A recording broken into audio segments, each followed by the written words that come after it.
Es un día intenso para nosotros, pero de una gran satisfacción, porque hoy a la tarde presentamos un libro en la Feria del Libro que se llama El Proyecto Facebook, la Post-Universidad, editado por Fundación Telefónica de Editorial Ariel, bajo la dirección de Alejandro Pisitelli, que está hoy acá en la mesa que nos acompaña, que compilado por el mismo Pisitelli, por Ivana Daime y Inés Binder. La elaboración de los resultados de este proyecto, que llevó un año de trabajo, sale a la luz hoy con un prólogo de Luzco, escrito por uno de los referentes más importantes a nivel mundial sobre e-learning, que es Stephen Downes, y que hoy nos acompaña. Para nosotros es un privilegio que él esté presente hoy con nosotros y en la feria, y que haya aceptado venir a hacer esta presentación especialmente en el espacio de Fundación Telefónica, en el marco del programa de debate y conocimiento de la Fundación, destinado a crear conocimiento, divulgarlo y debatirlo en la sociedad. Nuestro foco es el análisis de las relaciones entre tecnología, sociedad y futuro.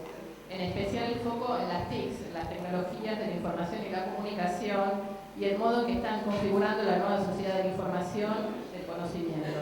Aspiramos a ser una institución de referencia para el público y los estudiosos interesados en el rigor de nuestros análisis y de nuestra vocación divulgadora. Antes de dejar a Alejandro Pisitelli para que presente a nuestro invitado de hoy, quiero agradecer muy especialmente a la Embajada de Canadá, que ha permitido que Stephen esté hoy con nosotros. La Embajada es un socio muy importante para nosotros, que ha trabajado intensamente en la gestión para que esta visita sea posible, y especialmente a todos que nos acompañen en un horario raro. A las 10 de la mañana es difícil movilizarse, estar en los lugares de trabajo y de estudio, pero gracias por venir, y les sugerimos, les imploramos que aprovechen esta visita, porque realmente es un placer tenerlo a Stephen hoy con nosotros. Gracias.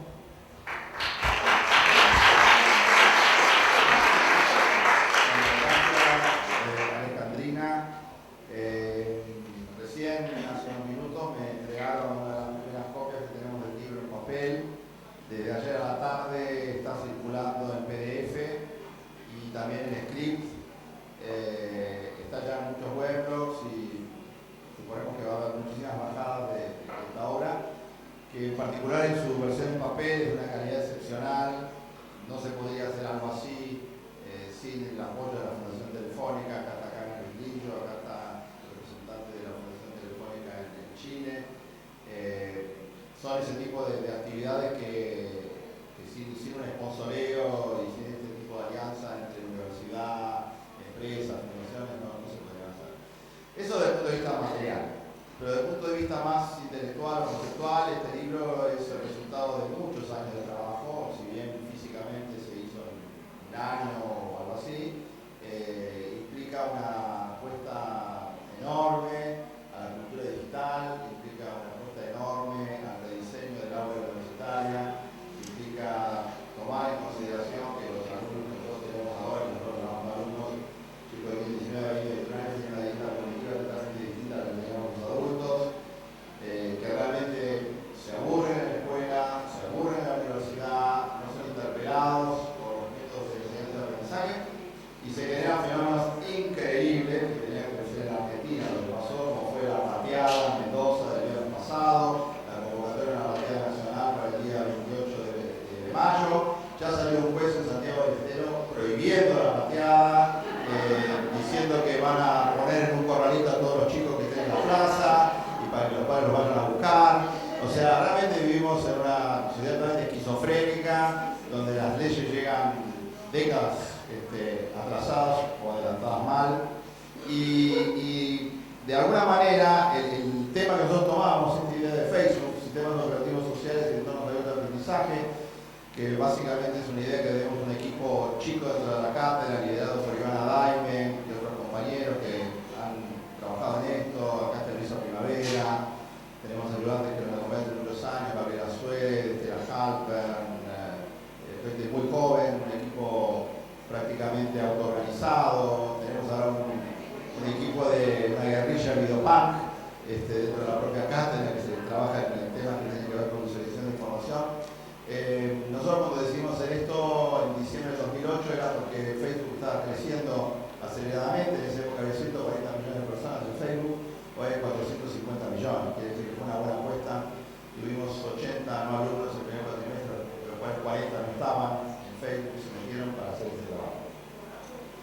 Y yo conocí a Stephen Downes hace un par de años a partir de un amigo común que es Diego Leal. Diego Leal es un chico muy joven, ingeniero colombiano, que está viviendo en Río de Janeiro ahora, y que lo convocó a Stephen y tenía contactos con otra gente del entorno virtual de primera línea del mundo, como Nancy White, en el año 2007 para hacer unos talleres que se llamaron EduCamp, que se hicieron en ese momento en Colombia, en dos ciudades colombianas, y se repitieron después en el 2008 y en el 2009, en muchas ciudades colombianas. El EduCamp es un taller sui generis, es para formación de docentes, puede ser de secundaria, de universidad, dura un día nada más, se hace con laptops y con mucha conectividad en el aula, y la idea es que en un día un docente con ganas, interesado, despierto, atento a lo que está pasando, pueda aprender a usar unas 15 o 20 herramientas de la web 2.0. No necesita un año, 2 años, no necesita 50 manuales, no necesita ritmos antidiluvianos o ritmos lentos y cansinos que no son lo que hacen falta en este momento. Fue un éxito tremendo estos talleres, con el mérito muy especial del Ministerio de Educación de Colombia, para mi gusto el ministerio más avanzado de América Latina, con una ministra de lujo como es Cecilia Bell White, que tuvo la intuición y tuvo la valentía de hacer algo que el sistema resiste o el sistema le hace ruido o el sistema le complica. Bueno, ese taller se replicó en Argentina a través de una nativa digital que tenemos en la primera fila, Ana Clara de la Valle, que lo hizo en Misiones, con docentes, también fue un éxito enorme y se va a replicar en otros lados. Entonces, bueno, lo conocí a Stephen de nombre ahí, coincidimos en España en un evento que hizo Red.es, un evento enorme que llamó Internet en el aula, que terminó un fin de semana con 4 conferencias magistrales en 4 ciudades españolas simultáneas. Se hizo en Madrid, en Sevilla, en Santander y en Barcelona. Yo estaba en Santander, Stephen estaba en Madrid. Y como las derivas hacen que todos nos encontremos primero virtualmente, muchas veces después en el mundo real, coincidimos en un seminario fabuloso que hubo en la UOC en diciembre del 2009 sobre entornos personalizados de aprendizaje y estándares abiertos de transmisión de información. Ahí estaba George Siemens, estuvo Stephen, vino gente de Nueva Zelanda, vino gente de Inglaterra, fue realmente una fiesta de 2 días. Y como paralelamente estábamos desarrollando el libro, se me ocurrió que era una buena oportunidad con la generosidad de la Embajada de Canadá de invitarlo a Stephen primero a escribir el prólogo al libro, que circuló primero en inglés y después en castellano. Es un prólogo maravilloso, fantástico, no solamente por el endoso que significó para el proyecto, una persona que tiene como 171 presentaciones en SlideShare. You are not listening to the conversation. You just listen to Spanish. It's just I also say Spanish.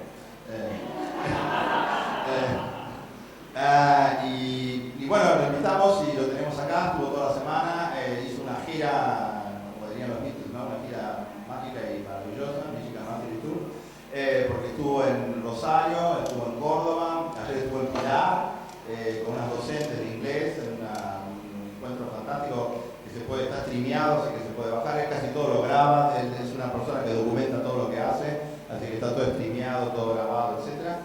Y la idea de hoy es tener una charla ahora, que ya va a comenzar de inmediato, que durará más o menos 1 hora y tener una media hora para preguntas, discusiones, comentarios, y después la seguimos esta tarde con la presentación formal del libro en la feria del mismo nombre, a las 3:30 de la tarde. Stephen, the floor is yours. Well, hello everyone.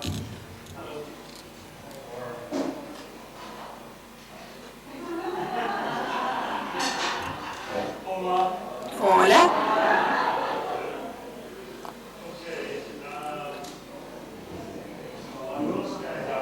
Me voy a parar, así que un segundito para que pueda organizarme con todas mis cosas.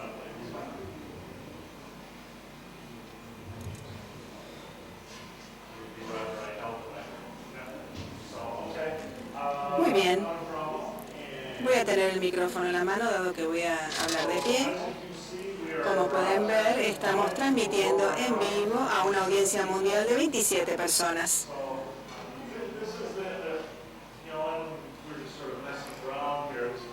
Esto es totalmente inesperado, no lo publicité, y este es el tipo de concepto del cual quiero hablarles hoy.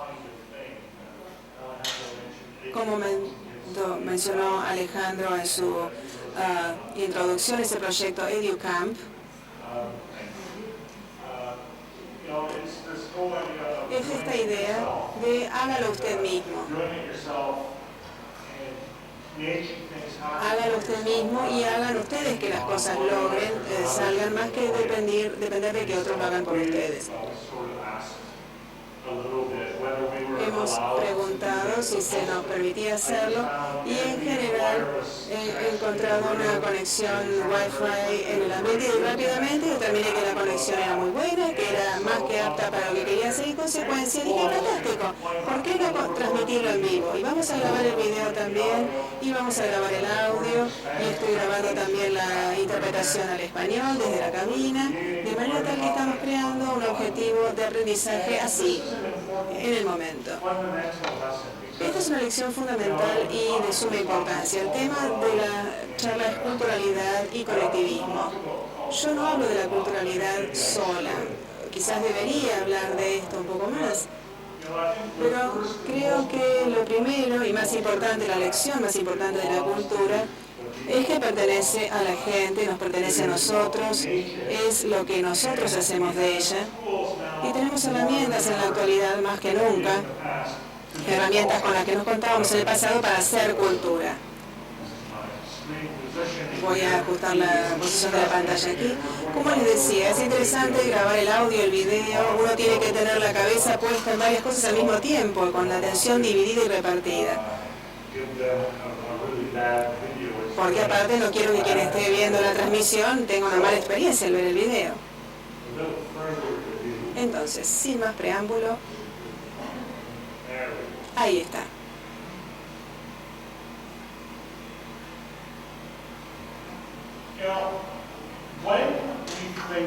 Bueno, cuando pensamos en la cultura y cuando pensamos en conceptos como comunidad o nacionalidad o incluso idioma o grupos lingüísticos, algo que se hace mucho en mi país, en Canadá, tendemos a pensar en estas cosas como lugares indivisibles e individidos, como instancias de elementos comunes, donde todos son lo mismo en una forma esencial e importante. Si pensamos en el nacionalismo de ser inglés o francés o de cualquier otra nacionalidad, la idea es que todos los ingleses comparten la misma cultura inglesa, todos los franceses comparten valores culturales ligeramente diferentes. Pero, por el contrario, cuando tomamos estos elementos de la cultura y los estudiamos, encontramos que la cultura no se desagrega en estos conjuntos de grupos y categorías. Fíjense lo que yo he puesto aquí en pantalla. Es una red de idiomas de Europa Occidental y lo principal que uno debe ver allí, y esto es algo que ya saben, es que todos estos idiomas están relacionados entre sí. Todos derivan de versiones de otros idiomas y este es un gráfico parcial solamente de todos estos idiomas. Y si uno quisiera hacer un gráfico completo de todos ellos, aquí vemos solamente las derivaciones de algunos a partir de unas fuentes, pero si uno quisiera hacer un mapa de la influencia de un idioma con otro y a su vez con otro, tendríamos un diagrama mucho más complejo que este. Y de hecho, la cultura de cualquier persona está compuesta no por formas elementales de ser que son indivisibles y separadas y puras, sino que la cultura de cualquier individuo, de cualquier persona, de todos ustedes, yo, Alejandro, las intérpretes que están en la cabina, el que está grabando el video, esa cultura es una mezcla de todas las culturas, cada una en un grado diferente, y todas estas culturas están interrelacionadas de la misma manera que las palabras de un lenguaje están interrelacionadas. Y esto se aplica no solamente al lenguaje, sino también a la cultura en general. Este diagrama a mí me encanta, es uno de mis diagramas favoritos en el mundo. Es prácticamente imposible de leer. Y aquí en la transparencia se ve un poquito mejor. Todos estos puntos que ustedes ven aquí, cada uno de ellos representa un dominio académico. La filosofía está allí arriba, Tenemos la psicología infantil aquí, la antropología, la arqueología. Aquí tenemos la electroquímica, los polímeros, la química orgánica. Aquí abajo, en la parte verde, tenemos psicología. Este es un mapa y en la pantalla, si se fijan, en la pantalla hay líneas blancas que conectan todos estos puntos. Es una red enorme.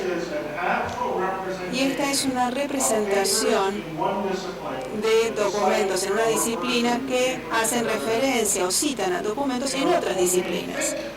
Ahora bien, cuando pensamos en un dominio o en una disciplina, como por ejemplo la psicología o la geografía, nuestro primer instinto es pensar en ello como una cultura o una nacionalidad. Como ustedes, digamos, al verme a mí, piensan, ¿no? Y estos geógrafos son un grupo de locos, o no se puede confiar en los ingenieros, uno tiende a categorizar.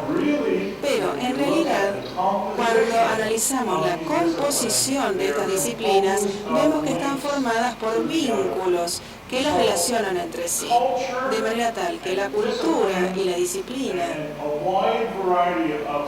y una amplia gama de fenómenos sociales y culturales como esos se basan no tanto en la naturaleza esencial del ser, sino que se basan en las conexiones con otras entidades de tipo similar. Esto es, son agrupaciones ubicadas en una red, más que tratarse de grupos independientes, pero que a su vez se consideran unidos. Es un cuadro de situación interesante y a la vez importante, porque es directamente contrario al nacionalismo o al regionalismo o al comunitarianismo que vemos ilustrado en los periódicos y que se utiliza para fines políticos no tan santos. De manera tal que somos tan parecidos como diferentes de otras culturas y lo que nos divide en realidad puede definirse a través de estos vínculos. Si comprendemos que nuestra cultura, nuestro idioma, nuestros dominios, nuestras disciplinas son grupos de una red, agrupaciones de una red, entonces vamos a pensar acerca de todas estas cosas de manera diferente. Uy, tengo un diagrama en español, ¿qué les parece? ¡Qué sorpresa, eh! Obviamente no voy a dedicarle demasiado tiempo porque ustedes pueden ver toda la presentación en la web. Este es un diagrama que creé en Nueva Zelanda y originariamente lo creé en inglés y luego fue traducido en su momento al español. Y creo que la persona que lo tradujo realmente lo mejoró porque la letra se ve más linda, más claro.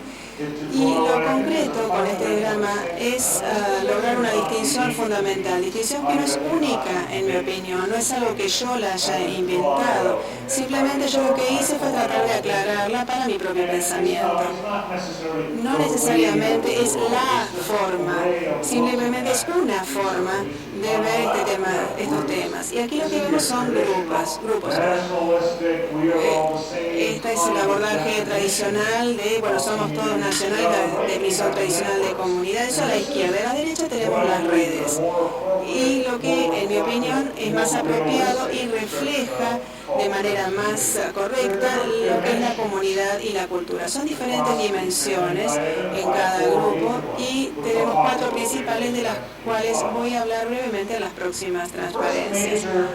La primera dimensión fundamental es la de la diversidad. Algo que yo he heredado de mi cultura en Canadá es el deseo de la diversidad. Es un valor que deliberadamente ha sido compartido, del cual se ha hablado y que ha sido creado y generado en todo Canadá. Yo siempre he sentido, y ahora estoy utilizando las transparencias de Alejandro, es divertido, ¿sí? O sea, estoy hablando con mi computadora, pero fijándome en la de Alejandro. Como decía, siempre he sentido y he creído que se necesita una mezcla de materiales, un conjunto de diferentes perspectivas, de distintos puntos de vista, para poder llegar a una nueva comprensión. Pensemos, por ejemplo, en la conversación, en un intercambio de opiniones con amigos. Probablemente en ese intercambio, en esa conversación, uno está creando un nuevo conocimiento. Y esa es la idea de tener una conversación, de mantener un intercambio. Ahora, supongamos que ustedes supieran exactamente lo mismo que el amigo con el que están conversando. ¿De qué hablarían los dos? Los dos conocen lo mismo o piensan que saben lo mismo. Una persona dice bla, bla, bla y el otro dice sí, sí, ya sabía, bla, bla, bla, sí, ya sabía. Entonces, es necesario tener perspectivas diferentes y puntos de vista diferentes, incluso para poder mantener una conversación y mucho más para crear una comunidad. Y entonces, la diversidad es esencial para la comunidad. Lo que es importante respecto de la comunidad entonces no es la forma en que todos son iguales. Lo que es importante respecto de la comunidad es la forma en que todos son diferentes y cómo así todos se pueden interconectar. Las buenas comunidades son abiertas. Los sistemas cerrados, las comunidades cerradas se estancan. Imagínense, si nadie pudiera entrar o salir de una ciudad, incluso de una ciudad grande como Buenos Aires, en definitiva, ¿qué pasaría? Uno terminaría congelado, digamos, y terminaría aislando las fuentes de nuevas ideas. Sería como una cámara de eco cerrada.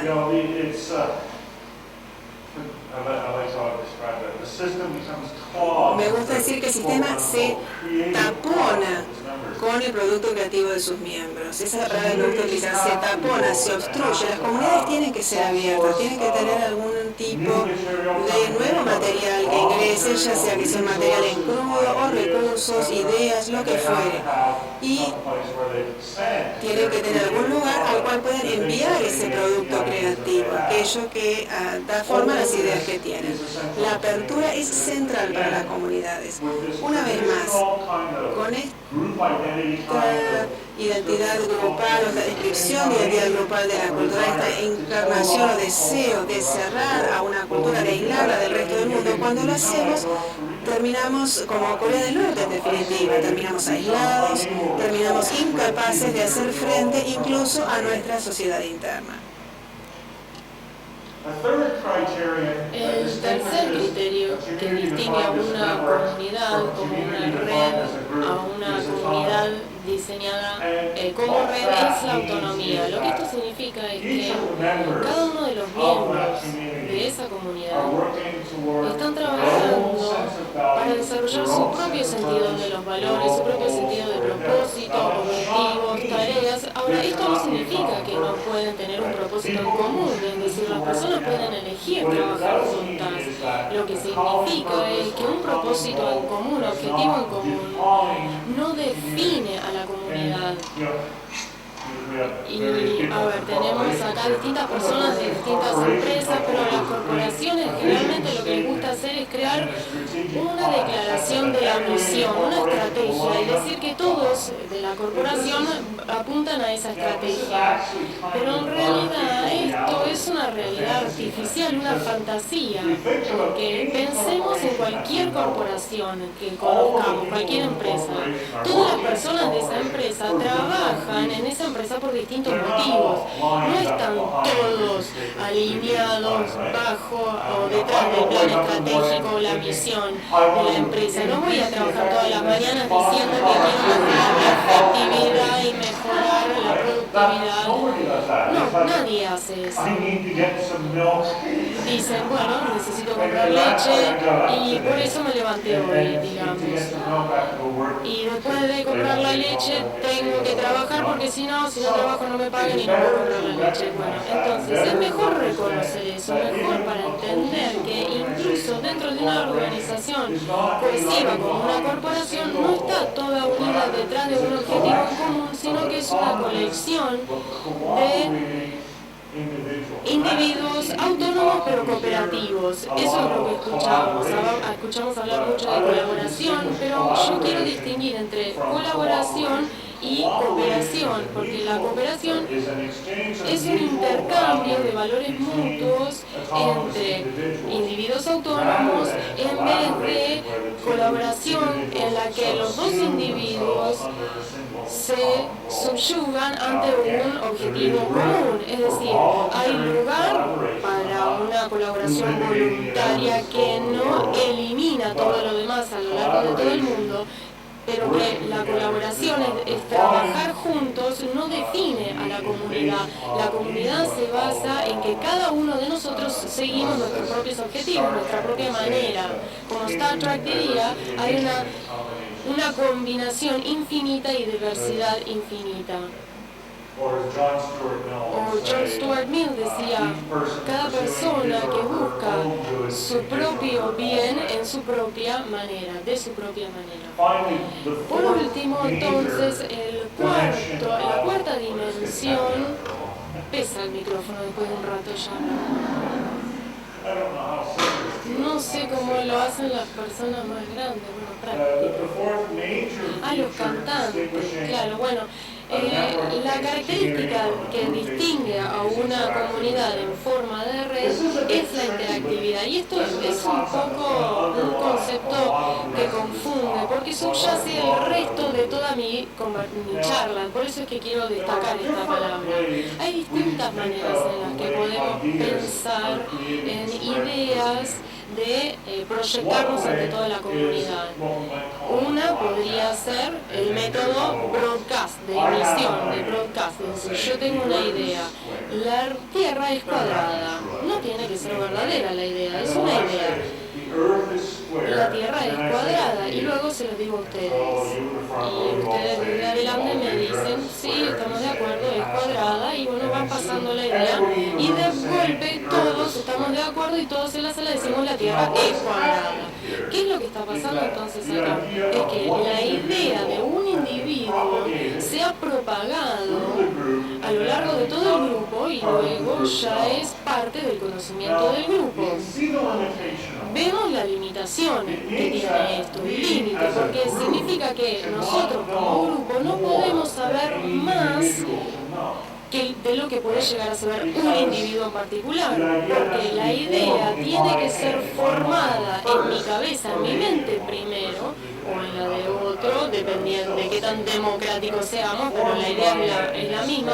Primero se tiene que desarrollar la idea en mi mente y después transmitirse. En filosofía lo llamamos una falacia, la falacia de la composición, porque las propiedades del grupo se convierten en las mismas que las del individuo. La idea del grupo es una idea que tuvo en realidad un solo individuo. Así operan los grupos, así los sistemas basados en la identidad y la conformidad operan, pero como estas estructuras superiores tienen limitaciones. Imaginemos que queremos tener una idea verdaderamente compleja, un tipo de conocimiento verdaderamente complejo.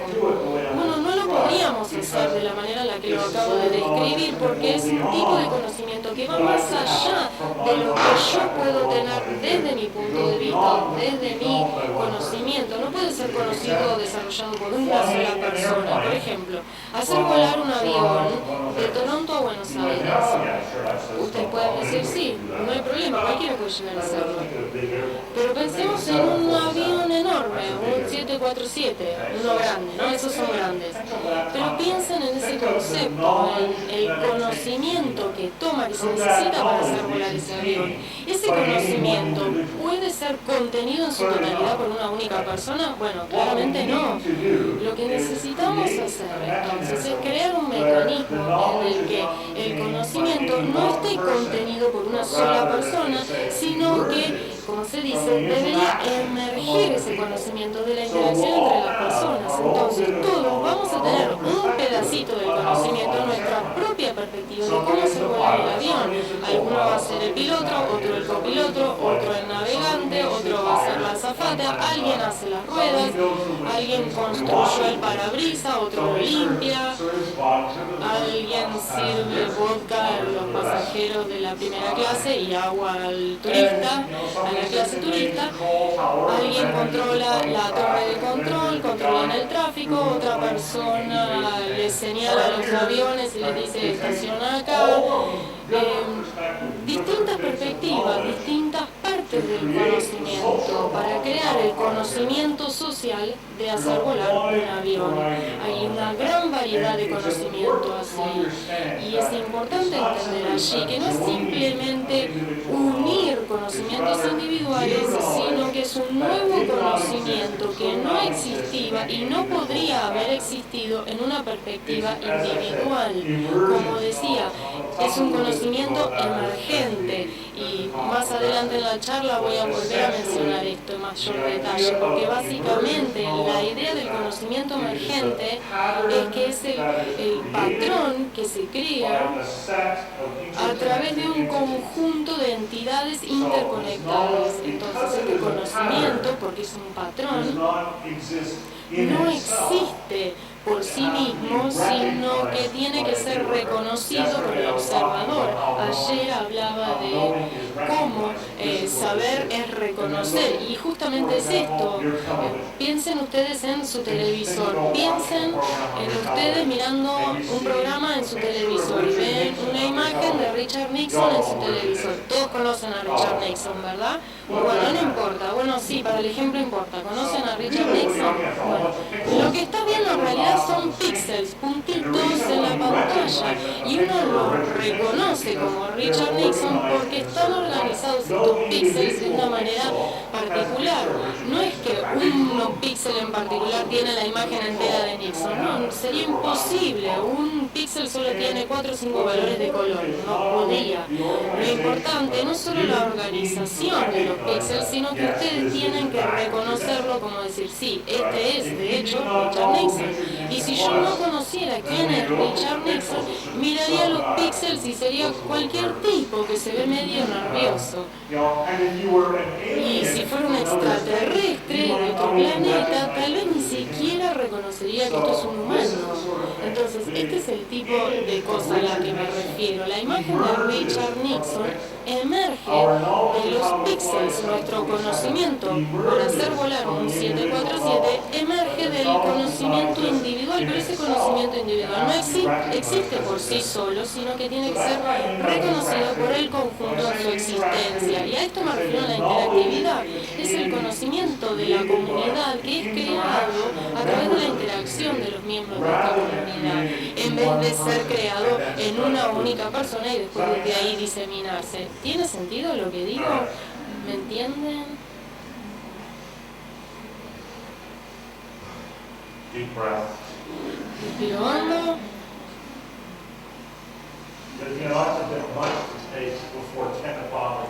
Antes de las 10 o 11 de la mañana cuesta más, parece. La teoría de la enseñanza y el aprendizaje conectivista está basada en dos ideas. Primero que nada está la idea de que el cerebro humano es una red, como cualquier red de las que le acabo de describir. Son entidades individuales, neuronas que están conectadas la una con la otra, y el conocimiento en el cerebro humano emerge de estas conexiones entre las neuronas. Y la segunda idea es que nuestras comunidades, nuestras sociedades o nuestra culturalidad, está en el título, pero no sé si es una palabra esta, culturalidad, sí, claro, bueno. Se va creando con estas conexiones. Tenemos una identidad cultural de esta manera, lenguaje, ciencia, investigación, razonamiento en la sociedad general. Es el mismo mecanismo por el cual tenemos conocimiento individualmente o personalmente. Ese es el mismo sistema, la misma lógica, el mismo tipo de idea en su generación. Y cuando lo consideramos, esa es la única opción. Piensen en una neurona. Un segundo. Las neuronas son muy estúpidas. Una neurona, todo lo que una neurona puede llegar a hacer, nada más es recibir un potencial electroquímico y luego decidir si lo va a disparar o no. Y esa es la vida de una neurona, nada más, es lo único que hace, no sabe por qué transmite esa señal, no tiene ni idea del mundo, ni siquiera conoce a la neurona que tiene al lado, solo lo que sabe es que recibe suficiente señal de entrada y a partir de ahí transmite. Y a lo largo del tiempo, dependiendo de las señales que va recibiendo, puede formar conexiones con otras neuronas. Pero hace esto debido a la física o a la química, no es que quiere formar conexiones, sino que las hace, nada más, es una cuestión biológica. Entonces las neuronas son estúpidas. Si uno lo único que pudiera pensar es lo que contiene, lo que está contenido en una neurona, ni siquiera te podrías levantar a la mañana, si estarías ahí en la cama haciendo porque eso es lo único que hace una neurona. Entonces nuestro conocimiento, nuestra inteligencia debe estar basada en algo que emerge de las actividades conectivas de muchas neuronas individuales. No puede estar basado en el contenido de una neurona, sino el poder en conjunto de todas las neuronas. Y replicamos esto en la enseñanza conectivista, formamos una red en la que los individuos actúan como si fueran neuronas y lo que están tratando de hacer ellos en esta red es recibir señales, procesar señales, enviar señales y conectarse con otras personas. Una actividad verdaderamente simple y esa es la clave. Porque, bueno, no. Es muy fácil para mí desviarme del punto de la charla, porque siempre hay un razonamiento y siempre me gustaría explicar todo el razonamiento, pero después no puedo volver a la charla porque tenés el contenido de hidrógeno. Bueno, no, volvamos al tema mejor. Acá tenemos cómo se vería un curso conectivista y también el entorno de aprendizaje individual personal también se ve así, es el que uno utiliza para aprender de manera conectivista. Lo que yo hago es mirar el que saca la foto y hago poses para el fotógrafo y la clave está en encontrar el momento justo para la pose. Acá están ustedes, volvamos al tema, acá están ustedes, acá dice, son los que crearon este programa, crearon este gráfico, una versión del gráfico y ustedes están en el centro, conectados con todos distintos tipos de cosas, distintas personas, distintas aplicaciones en línea, están conectados a redes sociales, comunidades, a sus propios archivos, a búsquedas, a weblogging, conectados a muchos distintos servicios. Deberían pensar en esto como que ustedes están conectados con otras personas. Todo lo demás es física y biología, mecanismos para que ustedes puedan enviar mensajes a otras personas y que otras personas les puedan enviar mensajes a ustedes. Es una gran red de comunicación y acerca de eso es este curso. ¿Recuerdan cómo hice la distinción entre grupos y redes? Hay una diferencia de correspondencia entre los dos tipos de conocimiento. Está el tipo de conocimiento tradicional, el que siempre te quieren enseñar en cualquier clase, en cualquier aula, y también está el conocimiento en red nuevo, que es el que yo estoy describiendo. Piensen en el tipo de conocimiento que ahora la gente, o siempre ha creído la gente, que tiene que ser enseñado en las escuelas. Es estático, es basado en principios, conocimiento fundamental que nunca cambia. 2 más 2 siempre es cuadro. Ese es el conocimiento que aprendes. Es un concepto difícil, pero lo que quiero decir es que son propuestas preestablecidas, declaraciones, hechos preestablecidos. La idea de este tipo de conocimiento es que cuando lo aprendo, aprender es la acumulación o recolección de un conjunto de hechos. Como Wittgenstein en sus primeros días equivocados decía que el mundo es una totalidad de hechos. La versión educativa sería: la educación es la totalidad de hechos. Esa es la vieja manera de ver a la educación. Y está basado en la autoridad. La idea es que el contenido mente de una persona será enviado a otras personas. Yo sé que el mundo es cuadrado y te voy a enseñar, y a vos que te voy a enseñar que el mundo es cuadrado. Esa es la vieja manera de ver el conocimiento. Es la manera de verlo en el que la enseñanza tiene como objetivo que todos sean iguales, pero eso no es productivo para la comunidad, es destructivo en la comunidad, porque hace que se estanque y se muera la comunidad en vez de crecer y prosperar. Entonces me interesa mucho más otro tipo de conocimiento, que es el conocimiento de red. Este conocimiento de red tiene muchas propiedades, pero estas son las claves. Primero que nada, es un conocimiento dinámico. ¿Qué quiero decir? Que siempre cambia. Lo que era verdad ayer tal vez va a ser mañana, y lo de mañana tal vez sea verdad hoy. Tal vez hay algunas verdades subyacentes, por más de que 2 más 2 siempre sea igual a 4, no siempre va a ser relevante, o tal vez ya no va a importar más. Hay hechos allá afuera en el mundo, porque tal vez el mundo no es una totalidad de hechos, pero tiene muchos hechos, y estos cambian su relevancia. Incluso si hay partes del mundo que no cambian, nuestra relación con esas cosas cambia. El conocimiento es lo que nosotros llamamos tácito o no declarativo. Este conocimiento tácito es el conocimiento de Michael Polanyi, es un físico canadiense. La manera de describir esto es que es una manera inefable, es decir, conocimiento que literalmente no puede ser representado en palabras, porque no tenemos oraciones en el cerebro.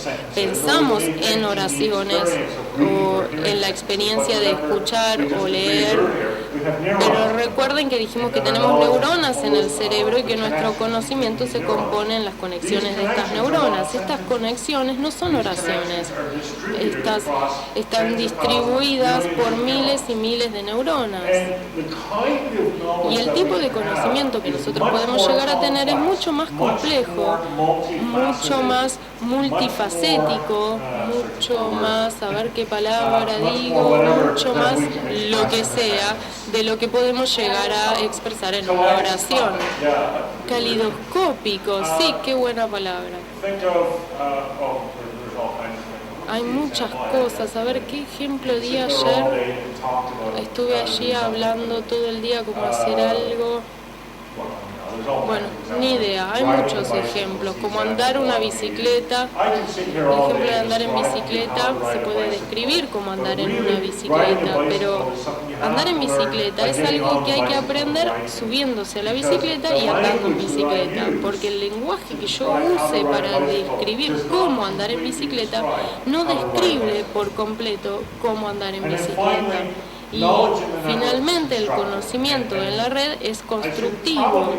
Tal vez no debería decir construido, sino ha crecido, ha florecido. El conocimiento surge de las entidades que interactúan y se forman nuevas conexiones. En la mente humana el conocimiento se crea creando conexiones entre neuronas de una a la otra. Y socialmente el conocimiento social se crea cuando conectamos individuos con los unos con los otros. ¿Me siguen? ¿Hasta ahora todo bien?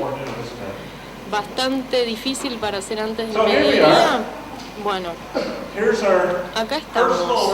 Acá tenemos nuestro entorno de aprendizaje personal y cada uno de estos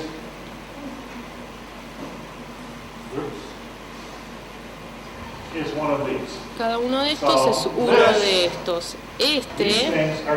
Estas cosas están conectadas entre sí dentro de esta red y podemos pensar en cada una de estas como si fueran una persona distinta o como si fueran distintas maneras en las que ustedes mismos se conectan con la red. Es complejo, no es algo simple, pero la clave de todo esto es que tenemos individuos que están conectados los unos con los otros a través de una variedad de tecnologías, y esa es la clave, el tema principal en el que tenemos que pensar. Lo que ocurre cuando pensamos en el aprendizaje y en la enseñanza dentro de esta red es que el rol de los maestros y los estudiantes es participar en el trabajo de esta red, y esa es la actividad que llevamos a cabo. Ustedes deberían notar que la manera en la que yo describo esto, la actividad de los maestros, es la misma que la actividad de los estudiantes, de los educandos, porque no son dos actividades separadas, sino que se unen y se convierten en una misma actividad, la del maestro y el educando. Ahora, dejando de lado la discusión, ya habrán visto que hay elementos de esta discusión en muchas otras cosas que ya han leído. El paso siguiente, que la mayoría de las personas toma, como George Simmons y otros, bueno, se pasa a decir que, bueno, describimos las redes, hablamos de redes sociales, y ahora decimos que todo aprendizaje es social, entonces debemos hablar en general de aprendizaje social. Entonces, nuestra teoría de aprendizaje es una descripción del aprendizaje dentro de redes sociales. Y este es un término que yo no tomo, porque esta es la manera en la que mi abordaje al aprendizaje en redes es distinto, se diferencia del sistema de otras personas. En este punto, otras personas van hacia distintas direcciones, y acá tenemos el instruccionismo, el conductivismo, tenemos a Skinner acá, Gilbert-Wright, el concepto de la mente. Hay una gran variedad de ellos en el que el aprendizaje es conducta, es comportamiento. En mi blog recibí un mensaje el otro día que decía: estamos de acuerdo que sabemos que alguien ha aprendido cuando se comportan de cierta manera. Ah, sí, ahí volvemos al conductivismo otra vez. Otras personas han avanzado más y tenemos más, por ejemplo, Jim Moore basa su teoría del aprendizaje en la teoría de la información. Es interesante, es que yo vengo desde el punto de vista de la filosofía, la ciencia y no la educación, es decir, entré a esta área más tarde en mi vida, he leído mucho y mi reacción es que esto es una red de enviar señales y mandar la señal de confirmación, ida y vuelta. La mayoría de la teoría está basada en protocolos de información y comunicación, pero es un tipo de teoría del aprendizaje externa social, y hay formas más complejas y más interesantes de aprendizaje social, el constructivismo social, aprendizaje en base de problemas.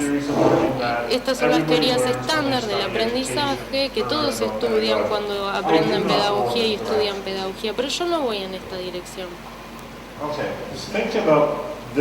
Muy bien. Pensemos entonces en este aprendizaje social.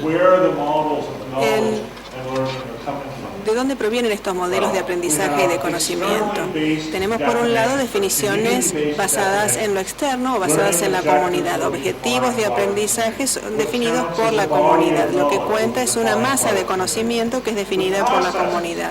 En cuanto a los procesos, estos están basados en lo externo. Los procesos de aprendizaje van a ser definidos por la comunidad. Son actividades, conversaciones, interacciones, comunicaciones, todo es externo a la persona. Tenemos además sistemas externos. Definimos el aprendizaje en términos de clases, incluso de redes, grupos, de colaboraciones, todas cosas que suceden por fuera de la persona.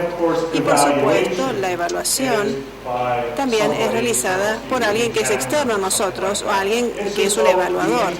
Entonces, todo el proceso de aprendizaje se da en la comunidad, en la sociedad, y nada sucede en la cabeza de cada uno de nosotros. Y eso es lo que a mí me parece que está mal, porque a lo largo de esta charla he tratado de hacer una clara distinción entre el conocimiento que tenemos en la cabeza, que se forma a través de las conexiones neuronales, y el conocimiento que está en manos de la sociedad, que está formado por las conexiones entre las personas.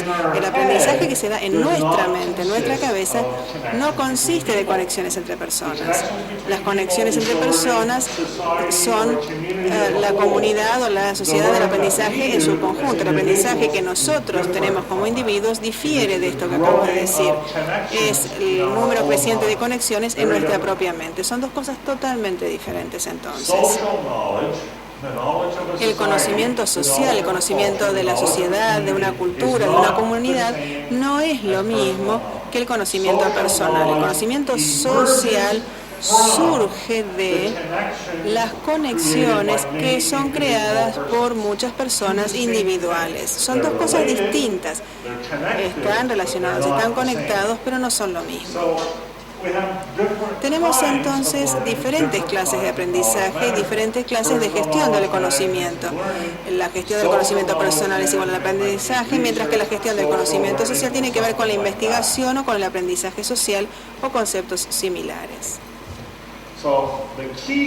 Lo clave entonces, y aquello que quiero destacar hoy, es mi abordaje de la educación, lo que lo hace distinto, es que el producto del sistema educativo no es un resultado social.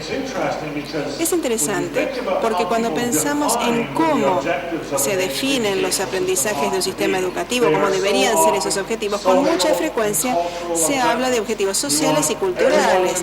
Queremos que todos conozcan cuáles son nuestros valores sociales subyacentes, queremos que todos sepan matemática, queremos que todos puedan tomar parte en la creación o la fabricación de ese avión Jumbo 747 que viaja de Canadá a Buenos Aires. Sin embargo, el aprendizaje, de hecho, es un resultado personal, no social.